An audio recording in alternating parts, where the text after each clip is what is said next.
नमस्कार दोस्तों, story audio book Mumbai channel में आपका स्वागत है। अगर आपको ये कहानी पसंद आती है तो चैनल को सब्सक्राइब करें। तो चलिए शुरू करते हैं। होटल रूम में अब तक आप लोगों ने सुना कि गीता गायकवाड़ मार्क स्मिथ से मदद मांगती है, जो अनाया का काम तमाम कर सके। लेकिन मार्क तो उसे मदद के बदले कुछ चुकाने को कहता है, क्योंकि वह बिना फायदे का सौदा नहीं करता था। लेकिन गीता कुछ बोल नहीं पाती। तभी मार्क स्मिथ अपने हाथ में पकड़ी हुई शिगार का कश लेते हुए गीत गायकवाड़ पर धुआं छोड़ते हुए बोला, क्यों न तुम अपनी बॉडी से मुझे कंपनसेशन दो। आखिरकार इतनी खूबसूरत बॉडी है, वेस्ट तो नहीं जानी चाहिए। पिछली बार तुमने मुझे काफी मजे करवाए थे, इस बार क्या ख्याल है। इतना बोलकर वह अपने हाथ को उसके शरीर पर फिराने लगता है और गीता गायकवाड़, जिसने शॉर्ट ड्रेस पहनी थी, उसके कंधे से ड्रेस नीचे कर देता है, जिस वजह से उसका एक बूब बाहर आ जाता है। वही मार्क की हरकत से गीता गायकवाड़ तड़प सी गई। आखिरकार उसे अभी भी यह आदत नहीं हुई थी किसी मर्द के इतनी नजदीक होने की, लेकिन फिर भी उसे अच्छा लग रहा था। वह हल्के से कराह हुए बोली, तुम क्या कर रहे हो? बिल्कुल नहीं, तुम मुझे नहीं छू सकते। तुम्हें अगर लड़की ही चाहिए तो उसे बुला लो, जो अभी अभी तुम्हारे पास थी। ये सुनकर मार्क स्मिथ जोर जोर से हंसते हुए बोला, तुम्हें जलन महसूस हो रही है? इतना बोलकर वह उसके उभार को मसलते हुए बोला, डोंट वरी गीता बच्चे, तुम्हें जलन महसूस करने की जरूरत नहीं है। मेरी जिंदगी में कई औरतें आए और गई, तुम्हें पता होना चाहिए कि हमारा रिश्ता बस शारीरिक है, उससे ज्यादा कुछ नहीं। तुम्हें जो चीज चाहिए तुम मुझसे ले रही हो, और मुझे जो चाहिए वह मैं तुमसे ले रहा हूँ, उससे ज्यादा कुछ नहीं। और वैसे भी इसमें तुम्हारा भी एक फायदा है, आखिरकार तुम्हें भी तो बिस्तर में मैं खुश करता हूँ। इतना बोलकर वह आंख मार देता है और फिर एक झटके से गीता गायकवाड़ को अपनी एक हाथ से उठाते हुए बिस्तर पर फेंक देता है। वो डर से हल्का सा चीखती है। वही गीता गायकवाड़ 2 बार बिस्तर पर उछलती है, लेकिन उसे मार्क स्मिथ का डोमिनेटिंग अंदाज पसंद आ रहा था, इसीलिए वो ज्यादा कुछ नहीं बोलती। वही मार्क स्मिथ सिगार बुझाते हुए शराब का एक गिलास पीता है और गीता गायकवाड़ के ऊपर आते हुए बोला, तो गीता बेबी चलो शुरू करती है। इतना बोलकर वो एक झटके में उसकी ड्रेस को फाड़ देता है। गीता गायकवाड़ बिना कपड़ों के अब बिस्तर पर लेटी हुई थी। उसके बाद वह अपनी भी पेंट निकाल देता है। वही उसकी हरकत को देखकर गीता गायकवाड़ को अजीब महसूस हुआ, क्योंकि पिछली बार भी वह नजर उठाकर मार्क स्मिथ को देखने की हिम्मत नहीं कर पा रही थी। वह तो उस वक्त कमरे में अंधेरा था, लेकिन आज दिन का वक्त था और कमरे में काफी रोशनी थी। इस तरह से खुद को बिना कपड़ों के और अपने सामने किसी आदमी को बिना कपड़ों के देखकर उसे अजीब लग रहा था। लेकिन फिर भी मार्क स्मिथ की कसरत से बनाई हुई बॉडी को देखकर वह अंदर से खुश हो रही थी। वही गीता गायकवाड़ की नजरों को देखते हुए मार्क स्मिथ जोर जोर से हंसने लगा। वह गीता गायकवाड़ को एक उंगली से अपनी ओर बुलाता है। गीता गायकवाड़ उसे ताड़ते हुए ही तुरंत उसके नजदीक जाती है। मार्क स्मिथ पास के टेबल से एक ड्रिंक का गिलास उठाते हुए गीत गायकवाड़ को ऑफर करने के अंदाज में सेडेक्टिव आवाज में बोला, यह मेरी ओर से टोस्ट है, उसके बाद हम आगे शुरू करेंगे। गीता गायकवाड़ मार्क स्मिथ के सिलेक्शन को देखते हुए ही ड्रिंक एक झटके में पी जाती है। वह ड्रिंक काफी स्ट्रांग थी, जिस वजह से उसे पीते ही गीता गायकवाड़ के शरीर में अजीब सा एहसास होने लगा। पहले जो वह झिझक रही थी, अब ड्रिंक की मदहोशी में उसे कोई भी झिझक नहीं हो रही थी। वह बेशर्मी से मार्क स्मिथ के शरीर पर हाथ गिरने लगी। उसके अंदाज को देखकर मार्क स्मिथ के चेहरे पर शैतानी मुस्कान आ गई। ये स्पेशल ड्रिंक खास शराब थी, जो मार्क स्मिथ ज्यादातर उन लड़कियों को देता था जिसके साथ वो सोता था। इसे वह लड़कियां जो पहले संकोच दिखाई थी या फिर थोड़ा बहुत विरोध करती थी, वह एकदम से बेकाबू होकर उसे खुद को सौंप देती थी। गीता गायकवाड़ ने भी बिल्कुल वैसा ही किया। मार्क स्मिथ उसे हल्का सा दूर होते हुए बोला, बिल्कुल नहीं बेबी, आज मेरा मूड नहीं है। वही मार्क स्मिथ को इस तरह से करता हुआ देखकर गीता गायकवाड़ घुटनों पर खड़ी हुई। इस वक्त दोनों ने ही कपड़े नहीं पहने थे। गीता गायकवाड़ मार्क स्मिथ के बालों में हाथ फंसाती है और उसे खुद के नजदीक लाते हुए अपना दूसरा हाथ मार्क स्मिथ के पैरों के बीच ले जाते हुए वहां सहलाते हुए बोली, झूठ क्यों बोल रहे हो? तुम पहले से ही हार्ड हो, बस मेरी हामी भरने की देर है। ये सुनकर मार्क स्मिथ गीता गायकवाड़ के कमर के नीचे हाथ ले जाते हुए बोला, तुम भी कुछ कम नहीं हो। इतना बोलकर वह पीछे की ओर उसे थपकी देते हुए बोला, तुम भी तो काफी एक्साइटेड हो। उसके बाद गीता गायकवाड़ उसे तुरंत बिस्तर पर धकेल देती है और उसके ऊपर आते हुए बोली, जबकि तुमने कहा कि यह मेरा कंपनसेशन है, तो चलो आज मैं ही सब कुछ अपनी मर्जी से करूंगी। इतना बोलकर वह मार्क पर टूट पड़ी। मार्क भी इसे एंजॉय कर रहा था। कमरे में काफी उजाला था, तो बिना कपड़ों के शरीर एक दूसरे में उलझे हुए थे। बिस्तर के हर एक पोजीशन में वह दूसरे को खुश कर रहे थे।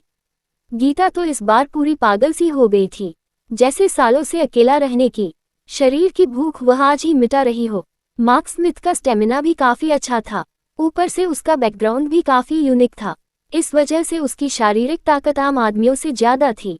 आज वह भी खुश था, इतने पागलपन भरे रोमांस को एंजॉय कर रहा था। ब्लू हिल मेंशन में आज अनाया नीचे हॉल में ही बैठे हुए कुछ बुक रीड कर रही थी और कुछ मेडिकल रिपोर्ट देख रही थी, या फिर कह सकते हैं कुछ सीरियस कैसे आया था उसके बारे में रिपोर्ट देख रही थी और कुछ चीज एनालाइज कर रही थी। तभी उसके पास रोबोट शिजुका जूस लाकर देते हुए बोली, मास्टर आपका जूस। ये देखकर अनाया मुंह बिगाड़ते हुए बोली, बिल्कुल नहीं, आज मेरा मन नहीं है, आज मेरा दिल कॉफी पीने का कर रहा है। कॉफी वक्त हो गया है, मैंने कॉफी नहीं पी है। ये सुनकर रोबोट शिजुका बोली, नहीं मास्टर, हम आपको कॉफी नहीं दे सकते।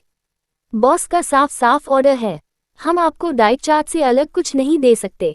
ये सुनकर अनाया मुंह बिगाड़ते हुए जूस हाथ में लेती है। वैसे तो वह खाने पीने में नखरे नहीं दिखाती थी, लेकिन प्रेगनेंसी की वजह से उसे कई बार कुछ चीजों की क्रेविंग होती थी और वह न चाहते हुए भी वह चीज खाना चाहती थी, इसीलिए आज उसका मुंह बिगड़ रहा था। तभी अनाया जूस पीते हुए बोली, वैसे तुम्हारे बॉस कहाँ पर है? ये सुनकर रोबोट नोबिता जो पीछे था वो आगे आया और बोला, मास्टर आज बॉस को आने में लेट होगा, उन्होंने फोन किया था आपको, क्या आप भूल गई? तब अनाया गहरी सांस लेती है, क्योंकि सच में उसने ध्यान नहीं दिया था। तभी सेक्रेटरी बेला वहां आते हुए बोली, वैसे मास्टर एक अच्छी न्यूज़ है। ये सुनकर अनाया बोली, क्या न्यूज़ है?